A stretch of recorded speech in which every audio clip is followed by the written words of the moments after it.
আয়েশা রাদিয়াল্লাহু থেকে বর্ণিত রাসূলুল্লাহ সাল্লাল্লাহু আলাইহি ওয়াসাল্লাম 15 শাবানের রাতে জান্নাতুল বাকিতে গিয়েছিলেন জিয়ারত করতে এবং দোয়া করতে, কথাটি কতটুকু সত্য?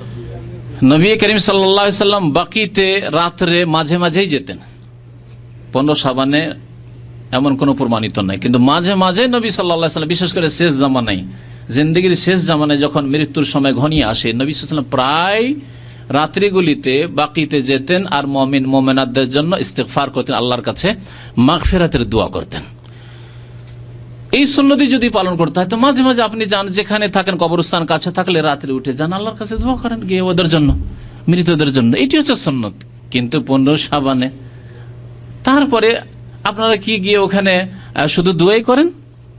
না আলোকিত করে রেখেছেন কবরস্থানকে, রাস্তাঘাট পর্যন্ত আলোকিত। আমি বিদাতি এলাকায় একবার রাত ছিলাম, আমার এলাকায় আলহামদুলিল্লাহ এই দৃশ্য দেখিনি, কিন্তু বেশ কিছু দূরে গিয়ে এক বিদাতি এলাকায় রাত কাটাই সে 15 শাবান রাতে, আর দেখি গোটা গ্রাম থেকে শুরু করে কবরস্থান পর্যন্ত, মাঠে 1 কিলোমিটার 2 কিলোমিটার দূরে এই যে কবরস্থান, গোটা রাস্তা আলোকিত হয়ে আছে। বেরেলবি এলাকা, আর কিছু দেবন্দি আছে, আর সবাই কাছাকাছি, এরা সব একই রকম এইসব আমলে।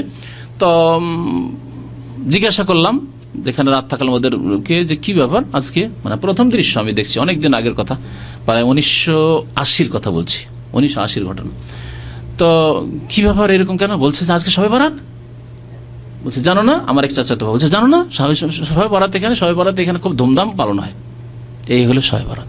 নবী সাল্লাল্লাহু আলাইহি ওয়াসাল্লাম এগুলো করেছেন, বাকির কবরস্থান আলোকিত করেছেন।